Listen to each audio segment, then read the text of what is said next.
Welcome to the Dealmakers podcast. The Dealmakers is a platform for leaders in the commercial real estate industry to share their personal stories, business insights, and industry secrets because we believe in spotlighting the real people behind the deals. This podcast is brought to you by Agora, a comprehensive real estate investment and management platform offering a wide range of services to enable real growth and provide the best real estate investment experience both for GPs and LPs. I'm Asaf Raz. Let's go. And today with me, special guest, after a short break on my end, Jonah Bamberger. He is the managing partner and the owner at Aulder Capital. So Aulder Capital is a vertically integrated, privately held real estate investment management company headquartered in New York. We just talked about where you are. We're gonna focus about that a bit more and some of the changes that you've recently made. They used to focus mostly on value add and opportunistic investments in multifamily in the US, but there's this current shift in tides that Jonah, that you're going through, which is really interesting for this episode. And we're going to focus on that. But without further ado, please, Jonah, tell us a bit about yourself, your company, your business, and we'll take it from there. Sounds great. Asaf, thank you so much for having me. I love your podcast. It's great. I think every time it's interesting. Really, just to get a good feel of the market. I'm happy to participate, of course. I'm married, 3 kids, living Tel Aviv, Israel. I grew up in the United States, in the DC area, and went to Cornell University. I started Aulder Capital in 2012 after some experience in consulting in the infrastructure space with a good friend, almost as a hobby. We liked the real estate space. We had a good experience. He was from Lehman Brothers in the real estate space. And from there, we kind of developed it into what we've done today, which is about $1 billion worth of deals across a number of regions in the Northeast, Southeast, Midwest, the United States. And more recently, starting about 3 years ago, we crossed the pond and started doing some deals in Portugal. And I'd love to talk a little bit about that and the challenges that represents. Our bread and butter has always been multifamily. We kind of started out in the New York rent stabilized free market space, and then moved out to suburban areas, tri-state, and grew out from there. Recently, we've actually, or even a number of years ago, we really got into the hospitality space as well, just in order to create more deal flow. At the end of the day, like a lot of groups, we chase yield, and not always have we seen, much like in the last 2 years, that there's the deals that we want to be doing, or not enough of them in the multifamily space. Mm-hmm. So we really had to kind of reach out, build out expertise in things that are kind of adjacent. And it's been exciting. I mean, then, it's a totally different animal in some ways than just traditional value add multifamily.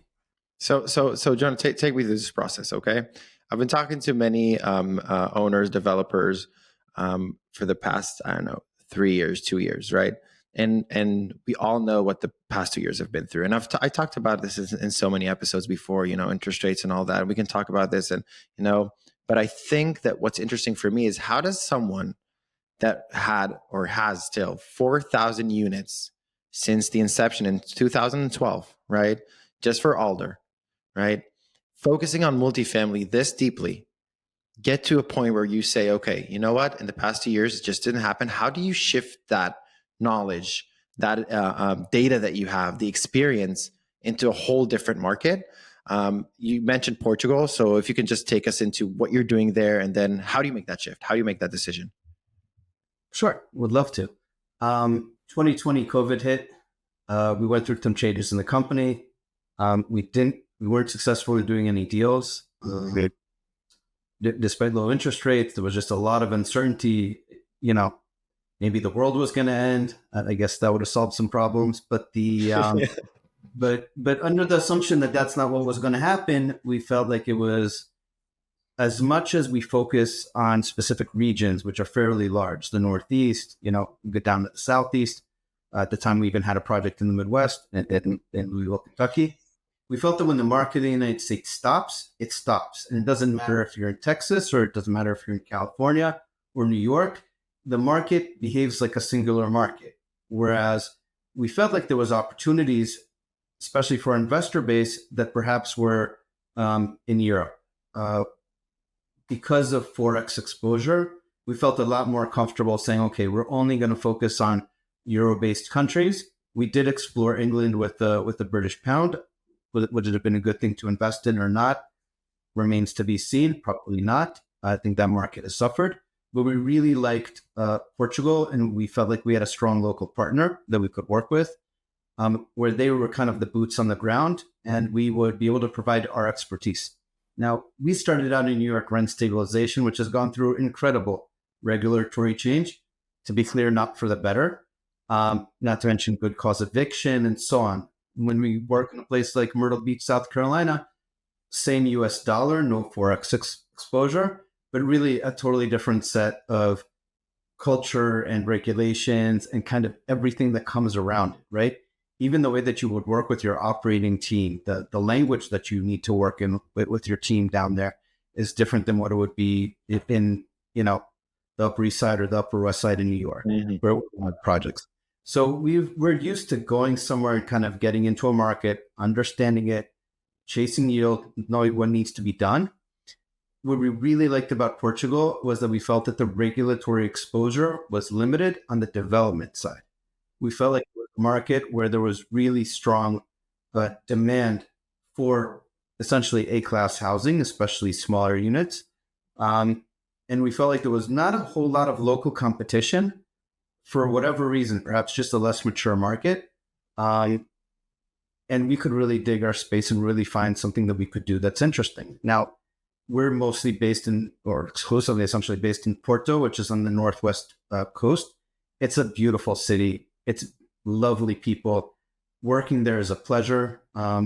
Compared to the regulatory rigmarole of a city like New York, which I don't know who listens or who has experience, but it always feels like if you can make it there, you can make it anywhere. Maybe that's why the song is. Yeah. But but at the end of the day, you go to a place where landlords are viewed as housing providers, and where developers are something to be encouraged, and we can work with the community and provide something that the city wants, because so much of the product is just outdated. Some of it's got beautiful bones, but at the end of the day, it's from a different era. Portugal for many years was under a dictatorship, and today it's capitalist. It's comfortable. They want to grow. They want to drive investors. They're not against tourists like we've seen some other cities where there's a lot of blowback. Cities like Barcelona or Venice in Italy, where they've kind of had enough and they feel like they've been overrun. Portugal, you don't really get that, at least not yet. Things can always change, right? So we really felt like there was the great fundamentals to come in there, and it was a small enough market that we could make an impact. And honestly, it's been a pleasure. It just work behind it. 100%. And again, I'm astonished by this huge change that you've made. Again, I know New York developers. Okay, I know how they work. I know how they think. Right, and then making this shift is really, really. Take me to this room. Okay, take me to that room, to that moment where you're sitting in the room, probably with your partners and some other people from the company, and you guys are like, okay, we're going for Portugal. Like, take me to that moment.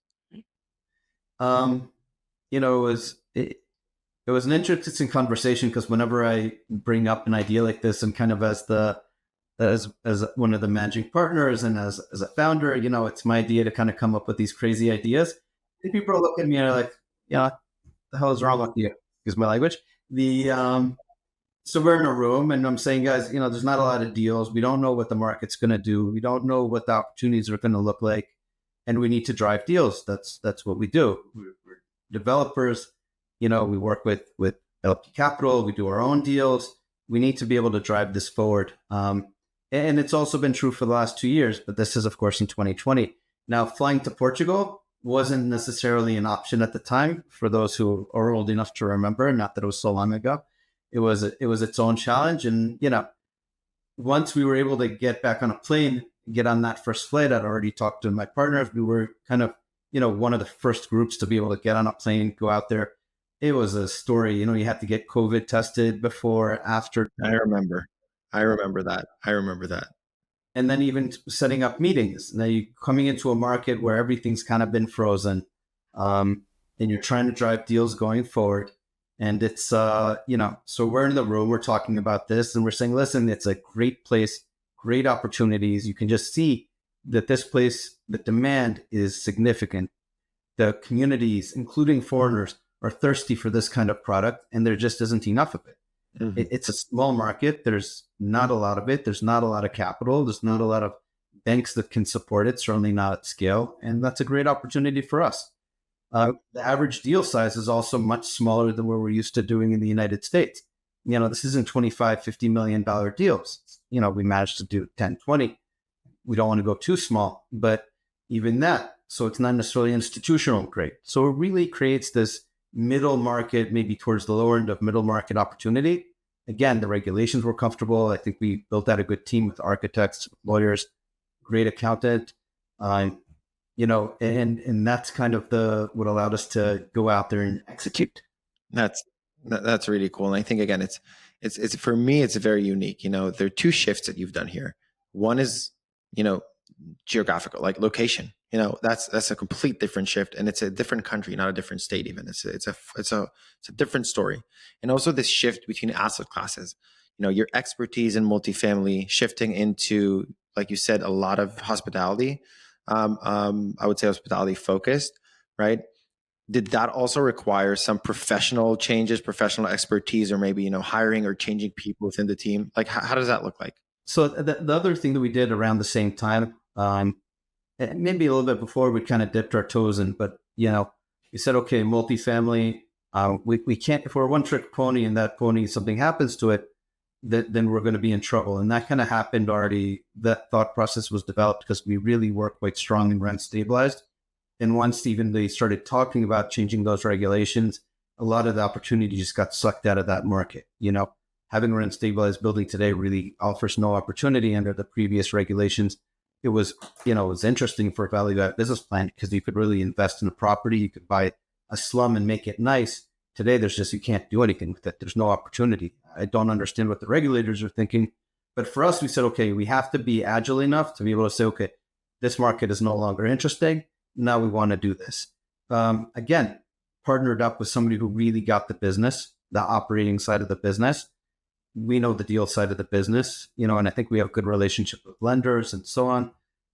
Ironically, the place where I'm kind of the most comfortable is the projects that we've done in New York.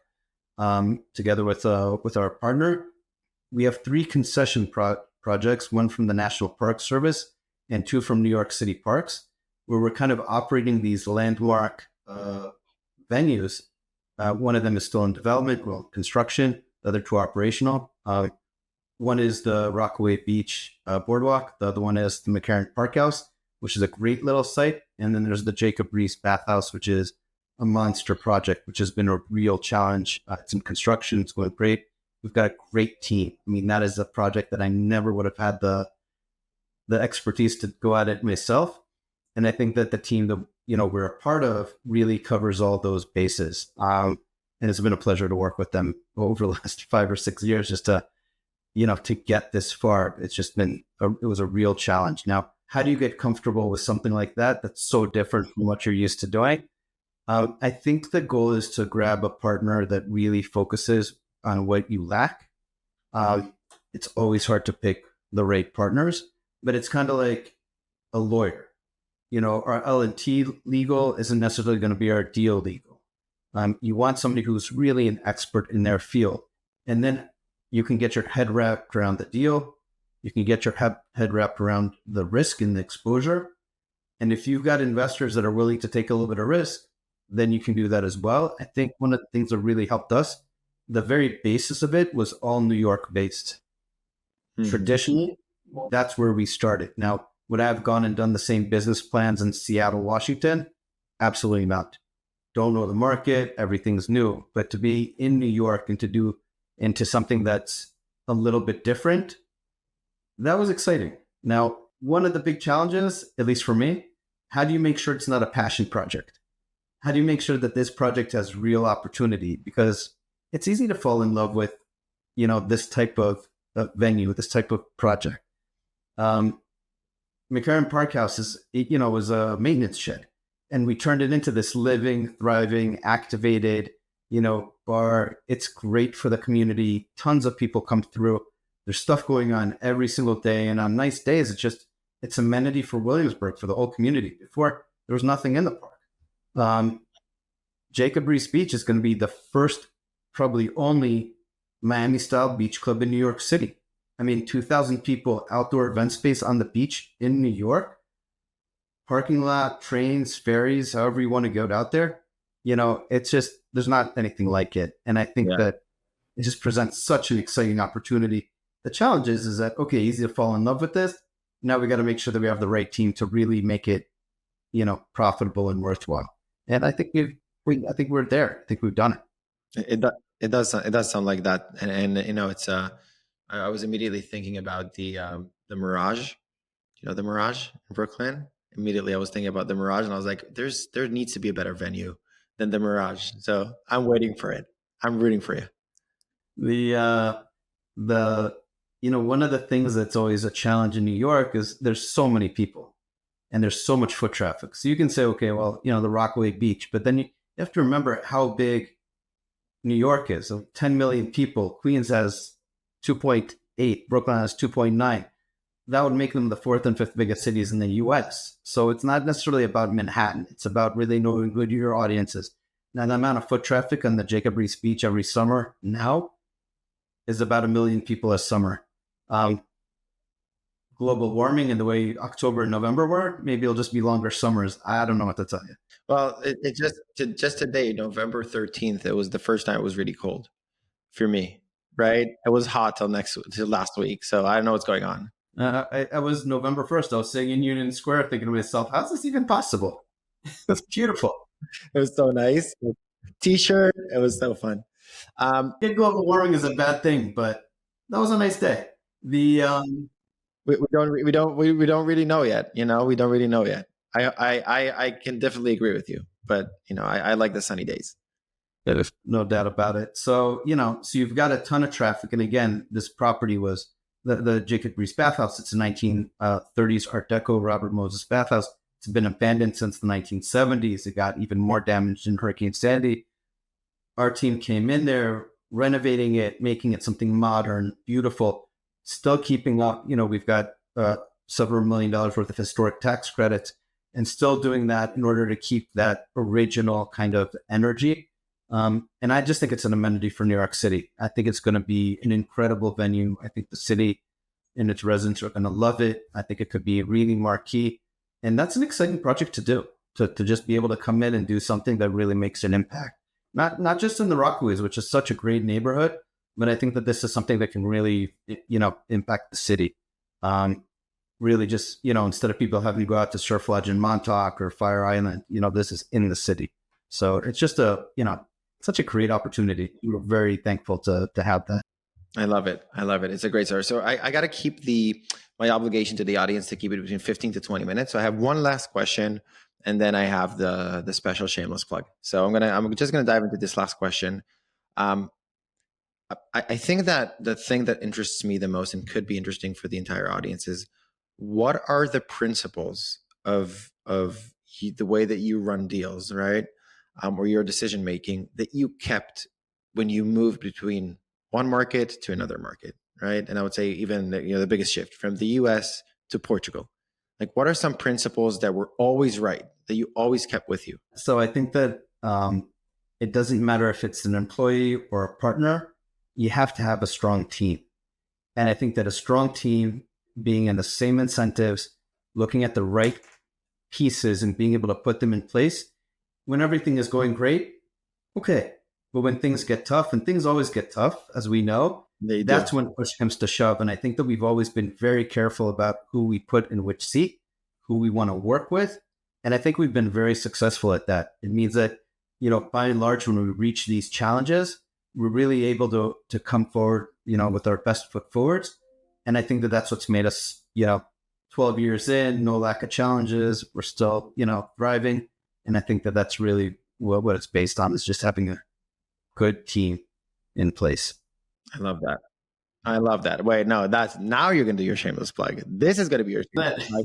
That's going to be your shameless plug right now. So the shameless plug is something we do at the end of every episode. The reason that I do that is because we've had a lot of connections that happen behind the scene between other GPs to GPs, GPs to LPs, owners that want to invest in another owner, and just a lot of great partnerships.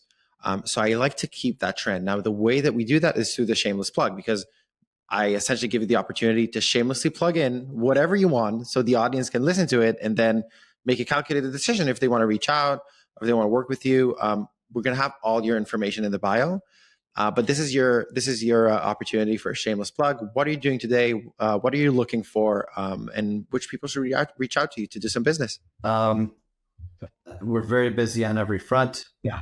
Maybe for this, in terms of what we've spoken about, the thing that I would love to see more of is great deal flow or investors for the hospitality sector, specifically the type of stuff that we do, which is kind of high foot traffic, highly activated, kind of unique boutique ventures or vehicles. And I think that I know we've got a couple of concessions that I don't want to talk about because we're still competing for them. There's the bathhouse itself, which has gone well, and we're looking for more opportunities like that. And we're also looking for more partners in terms of, people who want to invest in those types of vehicles, because we do have some level of pipeline, and it's very exciting. So that's where I think we could really offer ourselves as an experienced, player in this market. And of course, we'd love to see it on the pipeline side as well. Awesome. And you can find Jonah on LinkedIn. You can find Jonah. You can find him on the website, Aulder Capital. You even have an Invest With Us button, and you can go in and fill out your information. So if you're ever interested, I think Jonah's going to be happy to hear from you. I want to thank you, Jonah, for sharing your valuable insights today and experience with us. It was truly enlightening. Just hear your perspective on the market and, the special journey that you've had within this market. To our listeners, thank you for tuning in to another episode of the Dealmakers Podcast. If you enjoyed this episode, be sure to subscribe so you never miss out the latest conversations with industry leaders. If you have any suggestions for future guests or topics, or if you'd like to be a guest yourself, please reach out to Agora through our social media channels or the website. Stay tuned for more exciting episodes as we continue to explore the stories behind the deals and the people making them happen. Jonah, thank you so much for joining me today. Thank you so much, Asaf.